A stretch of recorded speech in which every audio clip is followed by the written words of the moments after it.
1 फरवरी 2025।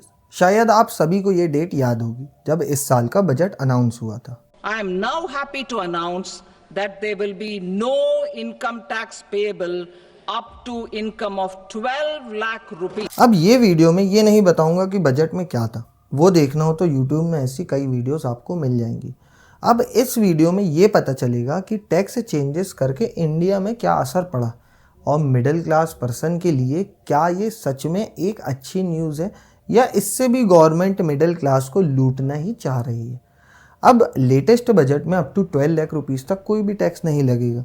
अब पहले अगर आप OTR में आते थे यानी कि ओल्ड टैक्स रिजीम में, तो 5 लाख रुपए तक में आपको उसमें टैक्स देना पड़ता था और NTR वालों के लिए यानी कि न्यू टैक्स रिजीम वालों के लिए 7 लाख रुपए तक में कोई टैक्स नहीं लगता था।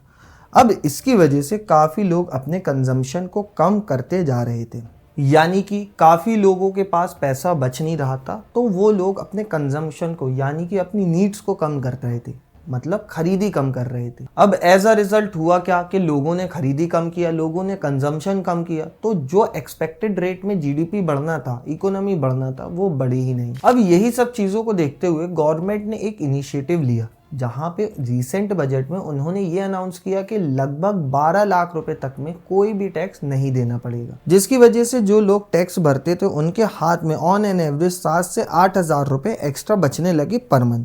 अब जस्ट इमेजिन आपकी सैलरी अचानक अगर 7 से 8 हज़ार रुपये बढ़ गई तो आप ऐसे में क्या करोगे।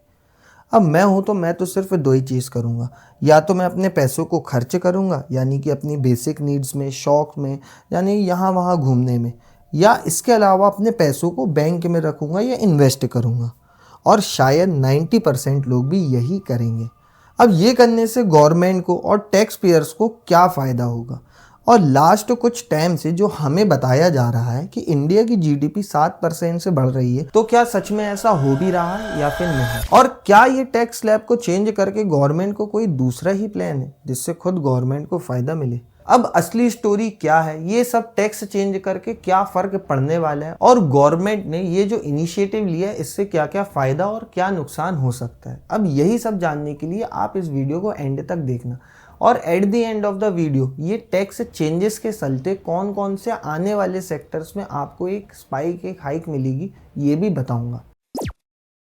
हे एवरीवन, अब जो लेटेस्ट बजट है जिसकी वजह से 12 लाख में अब लोगों को कोई टैक्स नहीं देना पड़ा, तो उसकी वजह से इंडिया की कंजम्पशन काफ़ी तेज़ी से बढ़ेगी, बिकॉज अब लोगों के पास जो है एक्स्ट्रा पैसा बचता जा रहा है। अब एक्स्ट्रा पैसा बचने की वजह से लोग कई ऐसी जगह जहाँ पे इन्वेस्ट करेंगे, लोग खरीदी ज़्यादा करेंगे, लोग ऐसे सेक्टर्स में जैसे कि एंटरटेनमेंट सेक्टर में, ऑटोमोबाइल सेक्टर्स में अपना पैसा लगाएंगे, जिसकी वजह से उनकी जो बेसिक नीड्स है वो पूरी हो। अब ओवरऑल अगर मैं देखूँ तो टैक्स लेके गवर्नमेंट के पास डायरेक्ट पैसा जाता था, but as a taxpayer लोगों को ज़्यादा फायदा नहीं होता था, और वो जो अपनी बेसिक नीड्स थी, क्योंकि इंडिया की अगर मैं ऑन एन एवरेज सैलरी देखूँ तो वो 20 से 25 हज़ार है, और अगर इंडिया में एक मिडिल क्लास फैमिली का खर्चा देखूँ तो वो लगभग 18 से 20 हज़ार रुपये हो जाता है।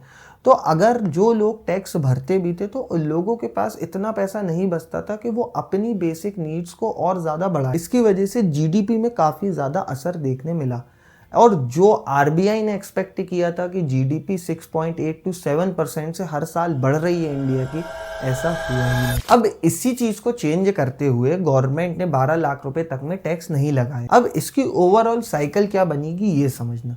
सबसे पहले आपके हाथ में मान लो 7,000 रुपये एक्स्ट्रा है, तो आप क्या करोगे, वो पैसों को खर्च करोगे।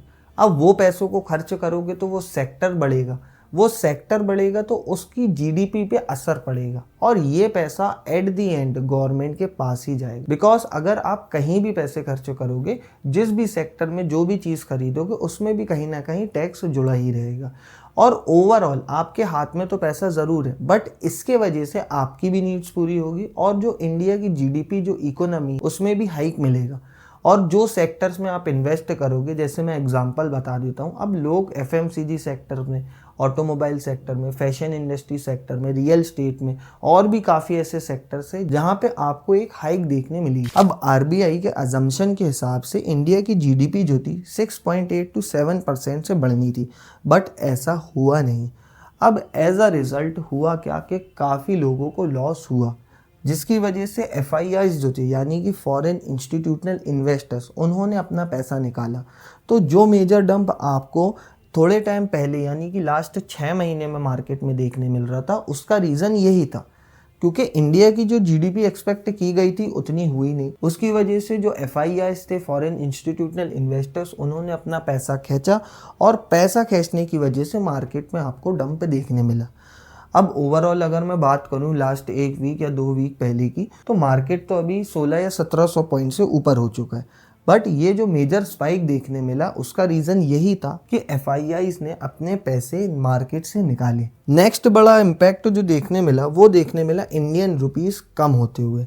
अब इंडिया रुपीस कम होना और मार्केट का जो ड्रॉप आया, ये दोनों ही टॉपिक में मैंने ऑलरेडी एक वीडियो बनाया है जो कि आप ऊपर आई बटन से या फिर इस वीडियो के डिस्क्रिप्शन से जाके देख सकते हो। अब डॉलर्स के अगेंस्ट में इंडियन रुपीस काफ़ी ज़्यादा कम हुआ, जहाँ पे डॉलर्स तेज़ी से बढ़ा और इंडियन रुपीस तेज़ी से गिरा। एज अ रिजल्ट जो FDI थी यानी कि फॉरेन डायरेक्ट इन्वेस्टर्स, उनको काफ़ी असर पड़ा क्योंकि जो लोग बाहर की कंपनीज इंडिया में आके अपना काम कर रही थी, ये इम्पैक्ट के चलते काफ़ी FDI इन्वेस्टर्स जो थे, जो फॉरेन डायरेक्ट इन्वेस्टर्स थे, उसमें काफ़ी नुकसान हुआ और एज अ रिजल्ट वापस से इकोनॉमी में, GDP पे और मार्केट में असर पड़ा। अब पहले अगर मैं बताऊं तो टैक्स साइकिल ऐसी थी जिसकी वजह से लोगों के पास पैसा ही नहीं बचता था।